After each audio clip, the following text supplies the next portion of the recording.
see this picture of Andrew Garfield? Yeah, I've seen a lot of pictures of Andrew Garfield recently. There's also been some more of Joe Quinn. But just like the men and blousy, feminine. I'm on your team. I couldn't be more on your team.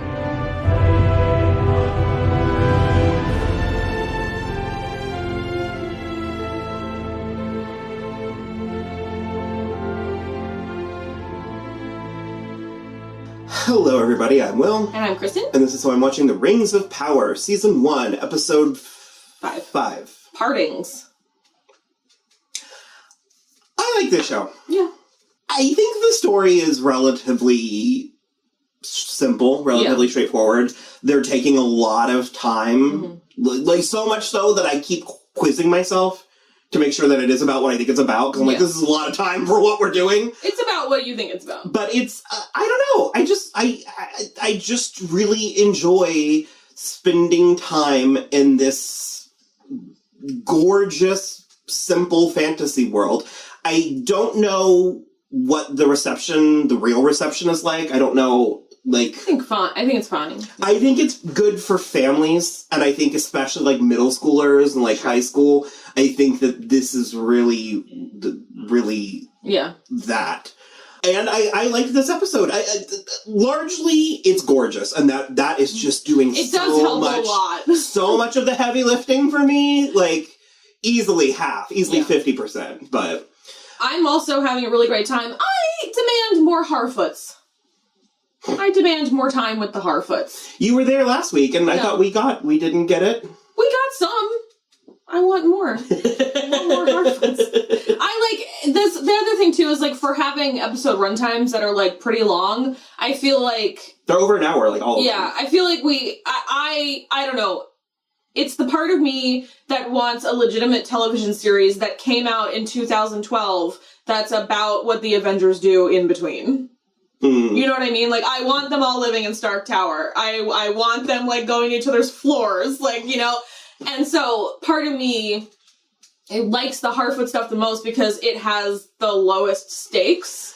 Yeah. Because Numenor... Numenor has the most... That was good. Each time they're somehow doing it more. Numenor. More. They're swallowing the R but overpronouncing it at the same time. That's where the most actual plot, the politics and the scheming and all that. Yeah. It is absolutely palace intrigue, which is what I want. I say it's what I want. I am enjoying it. However, it's not, when I say I want palace intrigue, by that I mean I want sex. Sure. And this is a sexless show. And Galadriel is not throwing it at any of these dudes, which is alarming. And so that's the thing, where it's I also, I want the most from the Harfoots, I want the next most from the Numenor, and I want the least amount from these fucking yokels. And unfortunately, that is the meat and potato. That is they're giving us that meat raw. Yeah. Just like Durin asked. No, no. Durin, hands down. I'm sorry. MVP. Hands down. Yes, of course. I have to readjust my rankings because what I want 100% completely for the show to be about is an odd couple type friendship between Durin and Elrond. Just going back and forth from each other. Yeah. He is the most charming. I perk up every time the scene perks up. I think Elrond is very good, and I don't know, it's not even so much that I want the show to be funny, because you don't want to lean into gags, you don't want it to be yucky or yuck or slapsticky. However, even the movies, the Lord of the Rings trilogy, there's comedy. Funny, yeah. There's funny stuff. His name is Owen Arthur. Yeah. Yeah, I am getting a lot out of them. So basically, just so that we're all on the same page, the plot still is that Sauron was here, and the humans and the elves joined forces to fight him, and they defeated him, but not fully. Yeah. And he's coming back, and he's in the Southlands, and he's trying to recruit the Southland humans to fight in his battle, or to serve him, rather, because that's what happened last time. And so Halbrand is maybe the king of the Southlanders. Yeah. And so he's meant to be going back to fight for, like, against Sauron and those Southlanders. And he's doing that begrudgingly with Galadriel's help. And the Numenoreans need to be involved. Why? They have troops. Okay.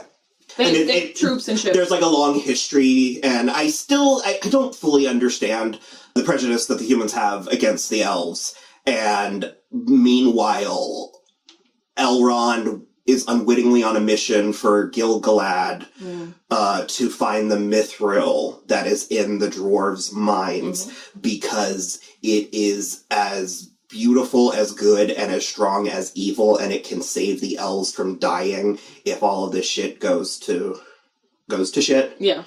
And then, well, it's also because it was made between this elf with the pure of heart and the Balrog when they fought. It went deep down into the earth, and their tree is dying. Their magical tree, or maybe the whole forest, I don't know. It's got gross black sludge all over it. And he admits to having sent Galadriel away purposefully because she wouldn't let it go that Sauron wasn't defeated. So he's like the mayor in Jaws. He's like, peace whatever the cost. It's like, we caught a shark. It's not the shark, but who cares? And meanwhile, everyone is chum in the water. Well, and if the elves get the mithril, then it doesn't matter because they'll be immortal.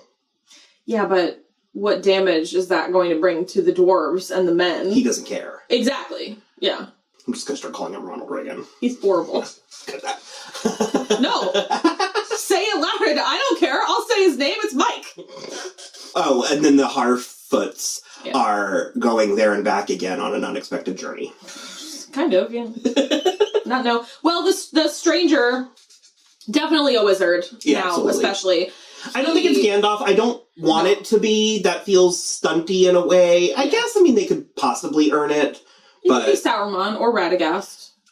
But regardless, he, defeated 3 wargs by, punching the ground, and then he was, freezing a little thing of water, and he froze. But he didn't seem didn't seem like he knew he was doing that. Because we opened up with something that the show has done a few times, and I really like it, where it grounds us in a, very human, graspable, moment where it opens up with Nori teaching him to speak, and he seems to be understanding a large amount. He is self-aware because when she taught him that peril kills things, he thought that he was peril. So he's aware that he killed those fireflies, and she had to reassure him no. So he's conflicted. Whatever he is, he's capable of good and evil, and both at the same time sometimes, and he doesn't know what to do with it or how to handle it. And the important part is that he feels that, he understands that.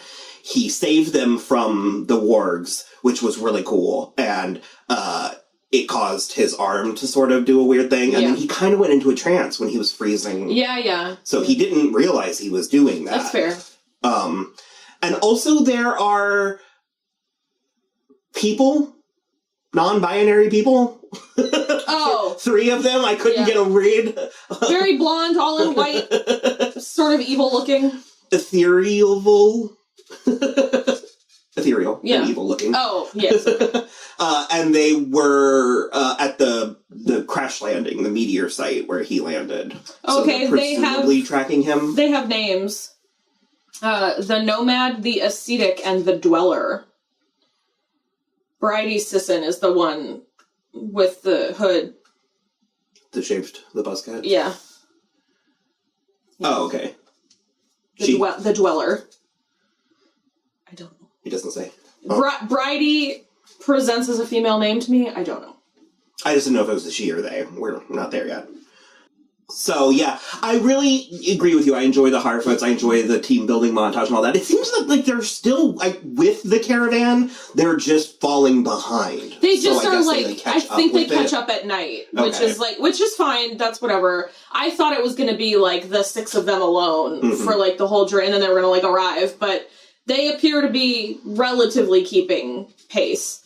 And Poppy sang a little lovely traveling song. Adorable. Not all who wonder or wander are lost.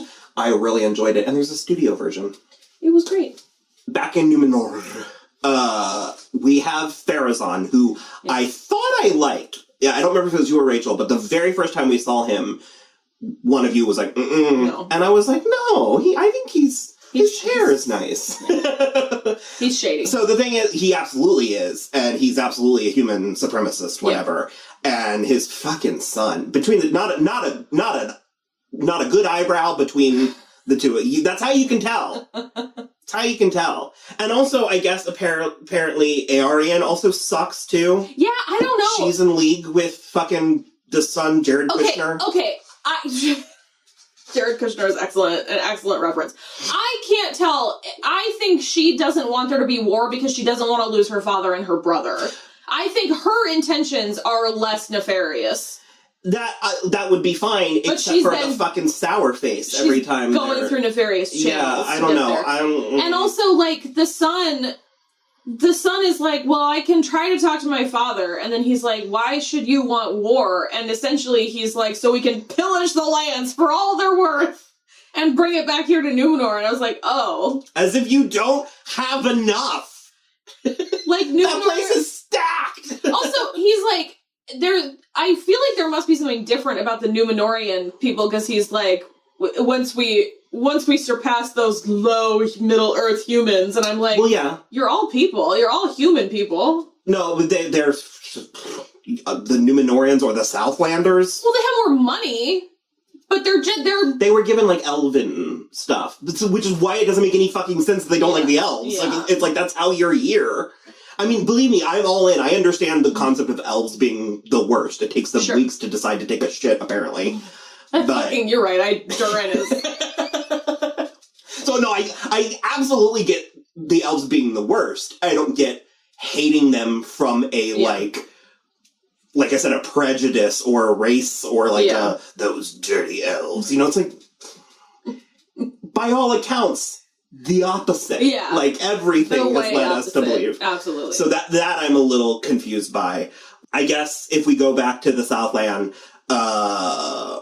Bronwyn she's doing it, and fucking whatever Midal, whatever his name was, the one that went with the you have the option to go with Bronwyn or that dude, and half of them followed that dude, including the dickhole kid who serves him right. He's about to get sliced and diced. I'm assuming he is. They did cut away, but I'm going to assume his name is Rowan. I don't know what because he was like the butcher, the one that wasn't wearing a shirt the whole time. Whatever. Who also had the hilt, which apparently is a key. Yeah. Because Theo pulled through. We had a little bit of a conversation. I was like, I don't know why I'm all in on Theo, but it's for a fairly simple story. I know you don't come to Tolkien for subversion, but I was sort of like, this cannot be wall-to-wall cliches. Sure. And so Theo, they were really setting him up like he was going to be a little shit. And I'm like, a little shit is different than being like an evil. Yeah. And so, plus he's 14. That's the single worst age anyone can ever be. That's true. I would argue 13's not great either, but 14's pretty bad. And so they make you think he's going to go with them, but he doesn't. Not only does he stay with his mom, because, God, she needs all the help she can get. Yeah. But he is even training with Arondir, who still may or may not be his father. We're not... I still think yes. Of course. Yeah. And he hasn't put his hair behind his ears this whole time, so... Maybe the elf ears only sprout when you turn 15 or something. I'm gonna be pissed if he just has them, because it's like... And he should know. Then he would know, and also this cannot be that... When that reveal happens, that cannot be the first time his hair has ever... Right. So I'm standing... His mom just, like, tars it down. I'm standing by... if that's the case, I think she clipped them. Sure. So I'm thinking he's gonna have, like, a kind of weird scars, yeah. That, I think, would be far more interesting. The orcs, Adar, right? Adar and the orcs are marching to the tower, and that's where that left off. There was like a sculpture in the wall, like a carving in the wall. That's how. I buried the lead. He gave Arondir the hilt, and both you and Will were like, "Oh, love this." Yeah, 100%. Oh, we're gonna actively move the plot along. That's great. I I did love, they had like a nice little moment too where Theo was kind of pushing back and he was like, why are you still here? Like, what are you doing? Like, this isn't your fight. Why are you here? And he just, like, it was like a kind of nonsense, a lot of aphorisms about, like, being hopeful and stuff. I hate that trope. I hate when someone's, like, helping and the person who needs help is like, why are you helping? It's like, because you fucking need help. But I kind of liked it in this instance because he was friends with Rowan and he's been getting sort of poison poured in one ear and, like, nice stuff from his mom in the other ear. But, like, when it's your mom versus the older boy who's your friend. So you think framing it more as a what's in it for you? It kind of, okay. yeah. I get that more. I didn't think he was like, who asked for your help? I think it was more like, I don't understand what you're doing here because it's not your fight. This is our fight. And he was like, someone's got to do it, essentially, or else there's no hope. I'm not entirely sure, jumping back to Numenor, I'm not entirely sure what Isildur's plot is. I like him. Yeah. I find him cute. Yeah. I think he's not... I find him appealing. I'm okay with the plot with his friends. They are not being as awful as I think you originally feared they were going to be. But that, speaking of simplistic and cliches, that's sort of one of the more... cliched parts. Yeah, parts of this, where it's like, yeah. But it's going okay. He wants... Is he Moana? What's happening? Okay, he, at the end of the last episode, he, volunteered to join the, Queen's whatever, to, go. But then apparently he's not allowed, but it seems Well, he wants to explore because he kept hearing sirens. But he doesn't want to be a sailor. He does not want to be a sailor. Yeah. He sabotaged himself with the sailing. So he does not want to follow in his father's footsteps, but he wants to do something. And so he joined the Queen's, this expedition that's going to Middle Earth, and he wants to be a soldier. But then I think just because of, kind of pride reasons, his dad was, trying not to let him go. And so he was going to stow away on the ship that Pharazôn's son was blowing up, which just get out of here. He saved him. I don't get it. Regardless, basically he ends up... Aarion isn't corrupted enough, so we need that guy around to whisper in her ear. I don't know. So regardless, he ends up getting, allowed to go at the end, but his dad still, seemingly for pride reasons, gets him sent to, the Horsemaster. Well, that to me, he has to, earn it. He has to earn his place. We know that Pharazôn and his son are bad guys, but, you would imagine the act of saving the, Chancellor's son was act enough. Proof enough. Regardless, it's really weird. I think that the dad, Elendil, is being really weird about it, and I'm just I don't know. It's really weird, it's kind of bizarre. Also, we all know that Isildur is, a king of Gondor, so, what is happening? So, what is Halbrand? I mean, I know that because you've told me that. I wouldn't have recalled that on my own. Oh. Yeah, it's the opening of I remember. I recognize all of the words, but I don't... Also, I have... As many times... We watch this thing every fucking year. I've seen the opening once. That's true. You do not wake up in time to watch the So it's I know because you told me...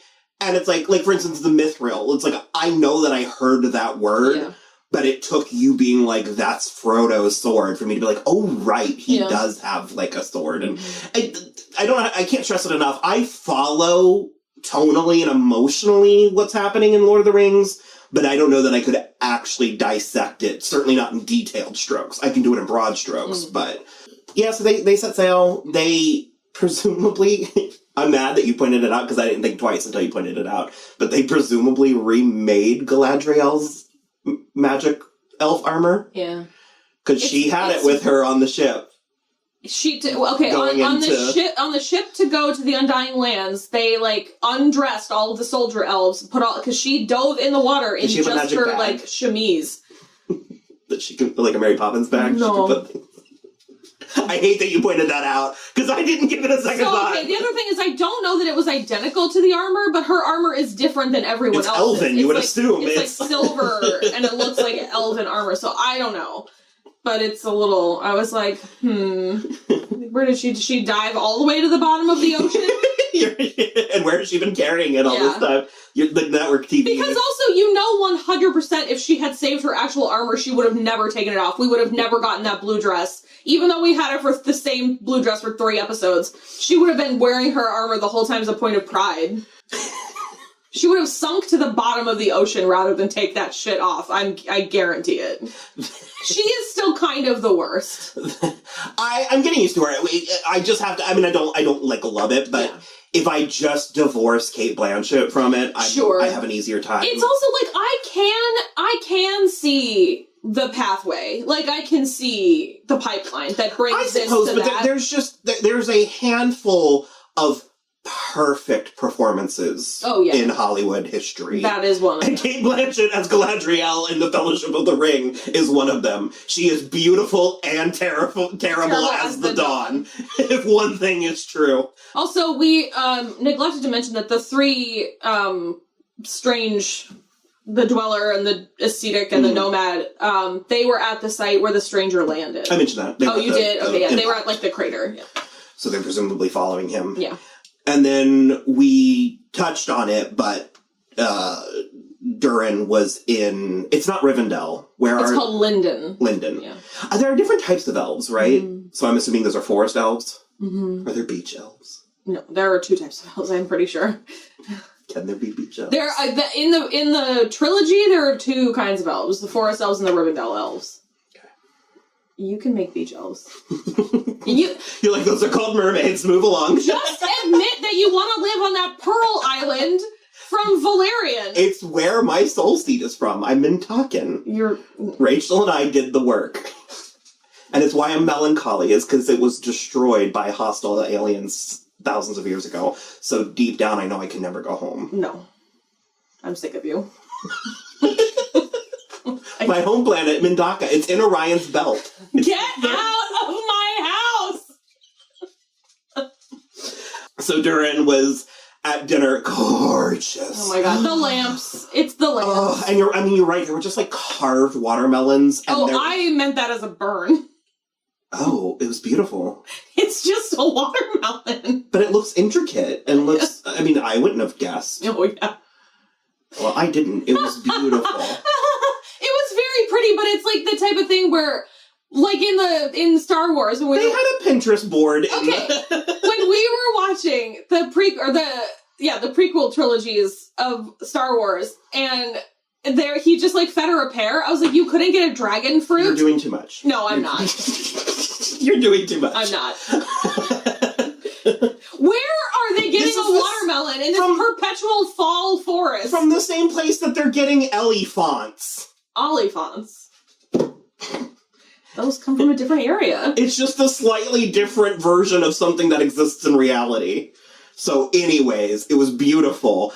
I love the detail. There's so much detail in this. Very pretty. Down to Durin's gold-flaked fingers. Yeah, around, like... his nail beds. The cuticles, yeah. And he, what's it called? He scammed them. Yeah, he grifted them. Into giving them this beautiful table back. He was like, this, like, it was like a rock or something. And Stone. He was like, we only saved this for the, like, tombs of our glorious dead and stuff. And they were carrying it back, and Elrond was like, you lied, didn't you? And he was like, Disa wants a new table, so it was amazing. I loved it. Every minute of it. Gil-galad was, like, trying to get him to admit that they had Mithril, and it was... Okay, he was admitting it, but he was saying, I've made an oath. He was like, have they found it or not? And Elrond's response to that is... I can't tell you. He basically was like, I can't tell you. Are you keeping a secret or not? And he's like, a secret's not a secret if I can't even make it. No, it was too much. And he just kept on saying, I've made an oath. And I'm like, so you're admitting that the only reason he would have made you make an oath is if there was something to make an oath about. And so we know that you have it. But he wouldn't... I mean, they knew going in. He wouldn't give up because Celebrimbor was in on it as well. So is he sort of in the middle, Celebrimbor? We're getting hard villain from Gil-galad. I don't know about... I think Celebrimbor's in the middle. He's the one who makes the rings. So. Doesn't he get, like, wicked corrupted? He makes the elven rings. I don't know if he gets corrupted. But maybe is he the third one that wears an elven ring? Because it's Galadriel and Elrond, and then there's a third Was it not her elf. husband? That seems like a lot in one I think it's family. I don't think Celeborn... I don't think he gets a ring. That seems like a monopoly. Fucking Galadriel and her gay bestie and her husband all get a fucking ring of power? She's shiesty! This is some Glinda orchestrated the downfall of... You wouldn't have believed me. Oh, Gil-galad. Okay. Oh, he's the third one. Gil-galad, Elrond, and... Okay. This doesn't say Galadriel and Elrond ever. Ninya was originally given to Galadriel, Lady okay. of Lothlorien and mother of Elrond's wife, Celebrian, I would imagine. and forever remained with her. There it is, okay. Elrond, Círdan, Narya to Círdan. I don't know who that is, though. I maintain Tolkien had too much time on his hands. I agree with you. Okay. I agree with you. So, let's watch together and find out who gets what ring, shall we? Elrond comes clean. It was really great. Yeah. And he basically strikes a deal with Durin that they will share the Mithril as long as they can convince Durin's father to. Yeah. Which I have a feeling that if they get Disa on board, it'll be fine. Sure, yes. Because I think where Disa goes, so shall. so shall all of Khazad-dûm. I'm having a great time. Me too. I don't know that it's the most expensive. Well, It is the most expensive TV show. I don't know that it's that good, but again, I don't know. I just enjoy. I think it looks that good. I don't know that the story is. It's just very simple. Yeah, but again, it's a good and evil story. Yeah, I don't need it to be too flashy. Yeah. I don't know that because I mean, as judged by this conversation, we're barely hanging on as it is. Yeah. So. There's a lot of vowels. There are so many vowels. So, all right. Well, hopefully you had fun, and hopefully we'll see you back next week, where we talk about the next episode, where I think there's going to be a Helm's Deep-esque battle. Seems so.